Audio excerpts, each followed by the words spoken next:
Good morning everyone, welcome back to my channel. আজকে নীল ষষ্ঠীর উপোস কারা কারা করেছেন কমেন্টে জানাবেন। আমরাও করেছি, সেটা আমার গলার আওয়াজ আর মুখ মানে মুখ দেখে বুঝতে পারছেন। কেউ কেউ বলে আমি নাকি সামনে আরেক পেছনে আরেক, বাট না, আমার ব্লগ শুরু করি গুড মর্নিং এরকম করে, কারণ আমি উগ্র, মানুষটাই উগ্র, ঠিক আছে। আমি সামনেও উগ্রভাবে কথা বলি, পেছনেও উগ্রভাবে কথা বলি, ইয়ার্কিও মারি উগ্রভাবে। তো আজকে আমার উগ্রতা বেরোচ্ছে না, আমার শুকিয়ে গেছে সব এখন থেকে, কারণ জল খেতে ইচ্ছা করছে। আর শুধু জল খাওয়া যাবে না, হয় শরবত খেতে হবে, আখের রস খেতে হবে। তো যাই হোক, আমরা এখন যাচ্ছি বাজারে গিয়ে নীল ষষ্ঠীর সমস্ত উপকরণ নিয়ে আসবো, ফল মূল, প্রদীপ 4টে করে দাও পরোটা, আর আলু ভেজে দাও একটু, নদীরও হয়ে যাবে তাহলে, ঠিক আছে। সুলতাদি এসে গেছে, ঠিক আছে চলো। ও আচ্ছা, হ্যাঁ তাই তো, না 4টেই করে দাও। যদি সন্ধ্যেবেলায় তোমার দাদা কি তোর দাদা অভিষেকে খেতে পাই, 4টেই করে, 4টে পরোটা আর একটু আলু ভাজা, ঠিক আছে। চলো টাটা, চলো টাটা টাটা। কি চলো চলো চলো, আমের দিকে তাকাতে হবে না, চলো। সামনের আমগুলো সব খসে পড়ে গেছে। কি রোদ, কি রোদ, বাপরে বাপ।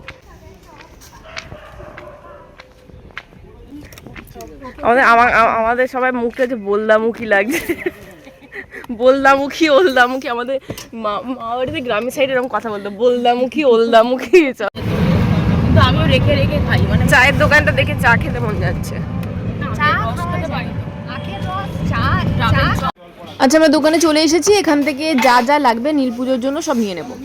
আর তেল নিয়ে নিবি একটা নাকি?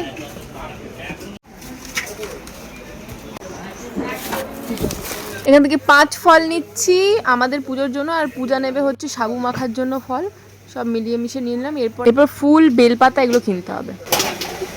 এর জন্য পয়লা বৈশাখে ঘরে পরার জন্য জামা ড্রেস কিনছি, নদীর আর পিহুর জন্য। দিদি ভাই, তোমার জন্য কিছু কিনবে? নাইটি ফাইটি দেখো, আরাম 200 কমের মধ্যে পাবে, 200-250-এর মধ্যে আছে। আমিও নিয়েছি একটা 210 টাকা দিয়ে। এবার পিহুর জন্য দেখা হচ্ছে, নদীর জন্য সিলেক্ট করা হয়ে গেছে। হ্যাঁ, এইটা ঠিক হবে ওর। বাহ, এটা সুন্দর লাগছে দেখতে, দেখ পিঙ্ক কালারটা। ঠিক আছে, হলুদটা একটা দাও। প্যান্টটা দেখ কেমন, কত হচ্ছে বলো। আমাদের মোটামুটি সব জিনিসপত্র কেনাকাটা কমপ্লিট। এই যে মাঝখান থেকে 4টি জামা কাপড় কিনে নিয়ে যাবে, শুধু মিষ্টি আর বাকি রয়েছে কি বলতো, আর কিছু না। আমরা একটু আখের রস খেয়ে যাব। আমাদের মেন পাপড়ি চাটটা খেয়ে গোলমালটা হয়, জানিস তো। যদি ফুচকাটা খেতাম শুধু হতো না। হ্যাঁ, ওই দই, তেঁতুল জল, ওয়াও। পূজা দেখ গাড়িটা, দেখ পূজা গাড়িটা। আমরা এখন পেট ঠান্ডা করার জন্য আখের রস খাবো। সকাল থেকে জলও খাইনি বলো, করছি। আমি নিয়ে নিলাম, মিষ্টি নেওয়াও কমপ্লিট হয়েছে। এই যে সন্দেশ নিয়ে নিয়েছি। চলো এবার বাড়ির দিকে যাই। আমাদের জল খাওয়া হয়ে গেছে, বাট চা খেতে মন করছে। জানি না চাটা খাবো কিনা, দেখা যাক। একটু চাটা খেলে একটু শরীরে এনার্জি পাই। তুমি কি আর কিছু নেবে? কি আর কিছু নেবে? চলো, হয়ে গেছে। জানলে যে ডাবের দাম 100 টাকা ওইখানে বিক্রি হচ্ছে।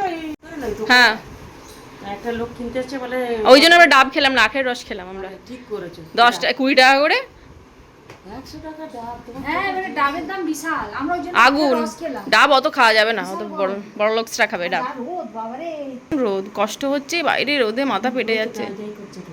তোর কোনো বারণ নেই। না, না। কৃষ্ণের ব্রত সব থেকে টাফ, বুঝলে? হ্যাঁ। কৃষ্ণের ব্রত সব থেকে টাফ। নৃসিংহ চতুর্দশী বলো, জন্মাষ্টমী বলো, সেই রাত্রি 12টা পর্যন্ত নির্জলা থেকে তারপরে দিয়ে, তাও শুধু তরকারি ফল খেতে পারবে। লুচি ফুচি খাওয়া যাবে না? না, আমাদের মায়েরা স্ট্রিক্টলি বিয়ে। শুধু শস্যও না, মানে তোমার যে কালো জিরে ফোড়ন দিয়ে তরকারি হবে না, প্লেন কাঁচা লঙ্কা দিয়ে হবে। কোনো শস্য দানা যেন না যায়। হ্যাঁ। একমাত্র খেতে পারো হচ্ছে ওই পানি ফলের আটা হয়, সিঙ্গারা আটা, ওই আটা দিয়ে তুমি কিছু করে খেতে পারো। বাড়ি এলাম, এসে আমার যে সমস্ত পিক আপ যাবে সেগুলো রেডি করে রাখলাম। এখন রুকসানার কাছ থেকে পিডিএফ নিয়ে আসবো, লেবেল করব, তারপরে আমার তো যে খাওয়া দাওয়া নেই, সবাইকে খেতে দেবো আর কি। মোটামুটি কতদিন লাগবে এগুলো ডেলিভারি, মানে কত ডেলিভারি? আজকে গেলে গাড়িতে উঠে যাবে। আচ্ছা, এই যে আপনাদেরই সমস্ত প্রোডাক্ট যাচ্ছে, ডিসপ্যাচ করছি আর কি। আমরা 5টা 5:30 বেজে গেছে বেরোচ্ছি, যেদিন দিদিভাই সন্ধ্যে দিয়ে দিয়েছে। আর মা এই যে প্রদীপ রেডি করা আছে। মা তো পুজো মানে নীল ষষ্ঠী করে না, কিন্তু দুটো ছেলের নামে দুটো প্রদীপ জ্বালবে, ওই জন্য এখানে প্রদীপ জ্বালাবে এখন। আগে শাশুড়ি মা থরলি করতো নীলের উপোস, তারপরে ছেলেদের জন্য যা যা ষষ্ঠী লাগে, বাট এখন পারে না করতে, ওই জন্য প্রদীপ দিচ্ছে আর কি। ওই যে টোটো এসে গেছে।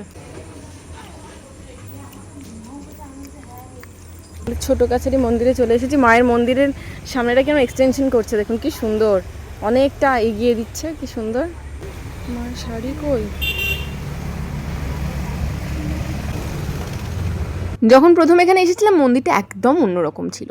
মায়ের যে মাথার যে চালটা ছিল ওটা টালির চাল ছিল, একটা ছোট্ট কুড়েঘরের মতো একটা ছিল।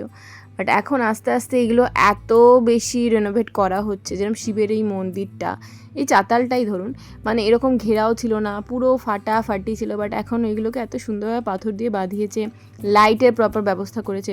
আর মায়ের ওই জায়গাটা তো আপনারা দেখলেন যে কতটা বাড়িয়ে সুন্দরভাবে ওখানটা কংক্রিট করে দিচ্ছে। যদিও ওই আর কি মানে গাছপালা একটু কম উন্নত মানের যে সৌন্দর্যটা হয় সেটা একটু অন্যরকম হয়, আর এইগুলো সৌন্দর্য আর একটু অন্যরকম। যদিও এগুলো সিকিউরিটি ইস্যুর জন্যই করছে, অনেক এখানে সিকিউরিটি ইস্যু হয় সেই জন্য। তবুও কোথাও যেন নতুনত্বের ভিড়ে একটু অচেনা লাগে না। আজকে মাকে কিরকম যেন একটু অচেনা লাগলো, মানে সেই মাকে মনে হলো না। আমরা এই 90s কিড বা মিলেনিয়ালস যাই বলুন না কেন, এই সময়টা থেকে এখনকার সময়ের সাথে না তাল মেলাতে বড্ড বিরক্তিকর লাগছে। ইভেন সব কিছু এত মেকি লাগছে, ভাল লাগছে না, মানে রীতিমতো ফ্রাস্ট্রেটেড লাগছে যে আজকাল সব কিছুই কীরকম একটা মেটেরিয়ালিস্টিক, মানুষের মধ্যে ইমোশন কত কম, মানুষের মধ্যে ভালোবাসা আন্তরিকতা কত কম। আমাদের সময় পাড়ার লোকেদের সাথে কত বন্ধুত্ব সম্পর্ক ছিল, এখন কেউ কাউকে চেনে না, কারোর সাথে কোনো সম্পর্কই নেই, কি অদ্ভুত। যদিও আমাদের সোনারগাঁওটা একটু অন্যরকম, এখানে সবারই মধ্যে সবারই সম্পর্ক থাকে, বাট স্টিল আর কি কেন জানি না ব্যাপারটা মেনে নিতে পারছি না, বিরক্তিকর লাগছে এই যুগটাকে বিশেষ করে। আমরা এই চা খেলাম, এসে চা খেয়ে একটু গায়ে জোর এসেছে, কথাগুলোর আমার জোর এসেছে, নাহলে কথা বেরোচ্ছিল না। আর মাও বসে বসে এখন টিভি দেখছে, মাও দুবার চা খেয়ে নিল এই নিয়ে। এই সিরিয়ালটা নতুন শুরু হয়েছে, কমলা নিবাস, আপনারা কারা কারা দেখছেন কমেন্টে জানাবেন।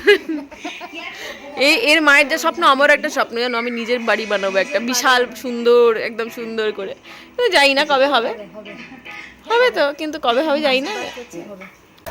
আমি এখানে দেখি চারজনের ম্যাগি খাচ্ছে, চারজন। ও পিহু, পিহুটা নেতা।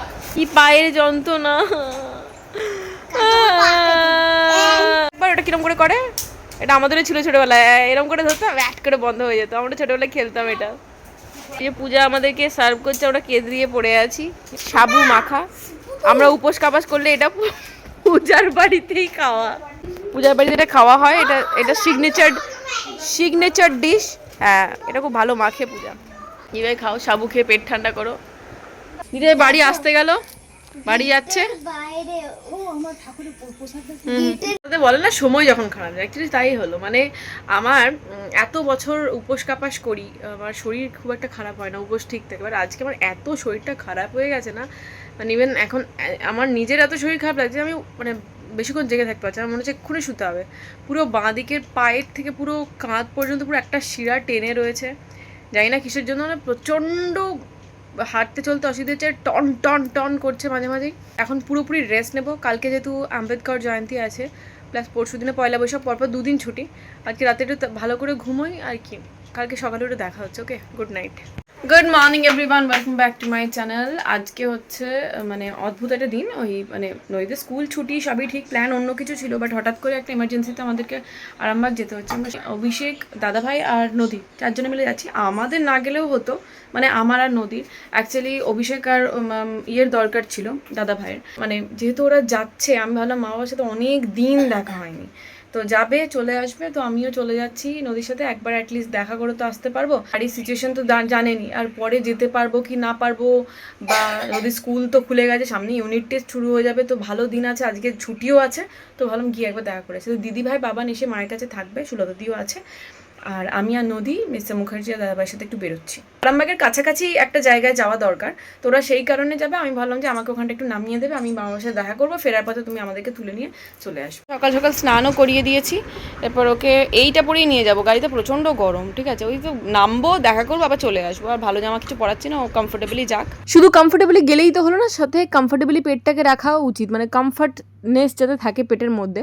তো সেই জন্য এই কমফর্ট ফুড চিড়ে, দই, কলা, আম দিয়ে মাখছি, একসাথে 3 জনে মেখে নিচ্ছি। জলখাবারে এটাই খেয়ে যাবো ভাবছি, নদী তো খেতে চাইবো না, জোর জবরদস্তি খাওয়াবো। এই খাবারগুলো আমরা খেতে কি ভালোবাসতাম, আর নদীরা তো ছোঁয় না, কি জ্বালা বলুন তো। যাই হোক, এর মধ্যে বেশি করে চিনি দিয়েছি, কারণ মিস্টার মুখার্জি বেশি চিনি ছাড়া খাবে না, ওটাও নাকি ওর কম লাগে।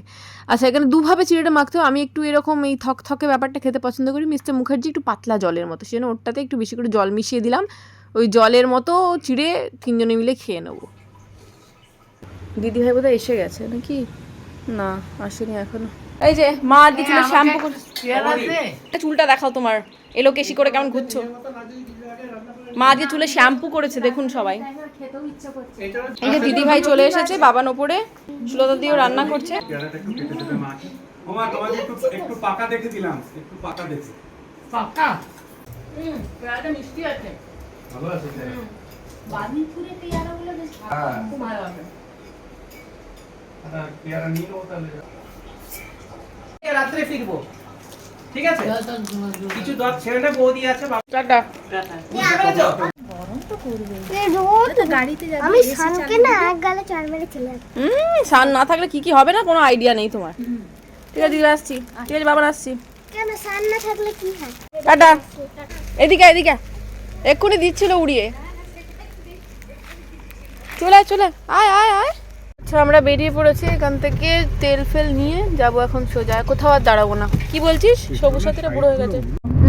এই যে ব্রিজের স্টার্টিং থেকে এইখান থেকে আলিপুর অব্দি আমাদের মোটামুটি 1 ঘন্টা 1.5 ঘন্টা। ভেবেছিলাম আজকে আম্বেদকর জয়ন্তী, সেই জন্য হয়তো রাস্তায় ভিড়টা একটু কম থাকবে আর খুব স্মুথলি আমরা চলে যাব। বাট চলে তো গেলাম, বুঝলেন তো, মাঝখানে একটু রাস্তা ভুল হয়েছিল বটে, কারণ এখন না রাস্তা তো নতুন লেন তৈরি হচ্ছে, তাই একটু গুলিয়ে গেছিলো আর কি। ওই দেখ ওখানে আগুনের মতো কি চলছে, বিভৎস চলছে, একটু আস্তে করো গাড়িটা। ওই আসছিও তাই।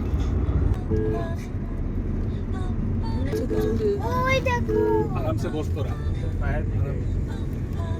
এই বাবা গোটা মাঠ ফাট জ্বলে গেছে পুরো, গাড়িটা দেখতে পেলেন কি ভয়ঙ্কর আগুন জ্বলছে। আমি তো তাও আপনাদের পুরোটা দেখতে পেলাম না, পুরো প্রচুর বড় একটা এলাকা জুড়ে আগুনটা জ্বলছিল। কিন্তু চল কিছু করবো না, আমার পেছনে থাক, আমার পেছনে থাক, চল ভেতরে ঢোক।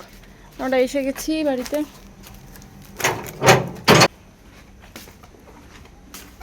ওপরে চল। এই যে বাবা সব নতুন রং করিয়েছে, এই জায়গাটা কত ডিপ কালার ছিল, এখন হালকা কালার করিয়ে কতটা লাইট লাইট লাগছে চারিদিকটা, তাই না? ও পাখির ঘরে ঢুকে পড়েছে, ওরা কোথায়? মিষ্টি আনতে গেছে, হাজার বারণ করা সত্ত্বেও শুনছে না। আঁকার কম্পিটিশন চলছে নাকি? এই দেখো পাখিটা কেরম গেছে। কই এই পাখি এটা কে এঁকেছে? দাদিন? না তা মালপোয়াটা দারুণ টেস্ট। ঠিক আছে, কলকাতায় সত্যি খুব সিলেক্টিভ, ওই যেগুলো বড় বড় দোকান, ওই বলরাম ওইসব দোকানগুলো এখানে তোমরা খেয়ে নিয়েছো তো? খুব ভালো ছিল। তোমাদের খাওয়া গেছে? ওরা ভেবেছিল যেহেতু একটু তাড়াতাড়ি বেরোচ্ছি তাহলে হয়তো আগে কাজটা সেরে তারপরে এসে খাওয়া দাওয়া করবে, কিন্তু এখানে আসতে একটু বেশ দেরি হয়ে গেল, সেই জন্য আগে খাওয়া দাওয়া করে নিচ্ছে, তারপরে ওরা নিজেদের মতো কাজ করতে বেরোবে। তো এখানে দাদা ভাই আর মিস্টার মুখার্জিকে আগে দিয়ে দিচ্ছি, আর নদীকে আমি খাইয়ে দেবো, তারপরে আমি আস্তে আস্তে খেতে বসবো। বাবা মায়ের তো খাওয়া হয়ে গেছে অনেক আগে, প্রায় বাজছে এখন 3টের কাছাকাছি বেজে গেছে। আজকে যেহেতু মঙ্গলবার তাই সব নিরামিষই হয়েছে, ওই ডাল আলু পোস্ত, মানে টকের ডাল আলু পোস্ত, শাকের একটা ঘন্ট হয়েছে, আলু ভাজা, সরি পটল ভাজা, বেগুন ভাজা।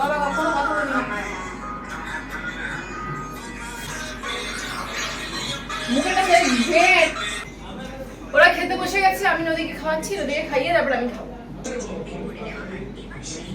ঠিক আছে, একদিন আমি যদি জল খাওয়া থেকে খাওয়া বন্ধ করে যে একবার ভাতে, সেদিন আমার তারপরে যদি শরীর খারাপ হয়ে যায়, ওকে প্রপারে অল্পগুলো টাইমে খেতে হবে।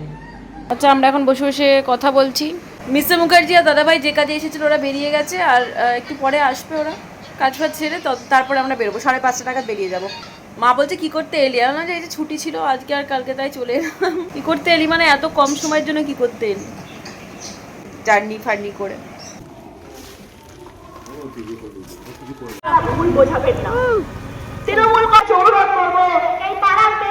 আসার সময় তবুও স্মুথলি এসেছিলাম, যাওয়ার সময় যে কি ঘটনা ঘটলো জানি না।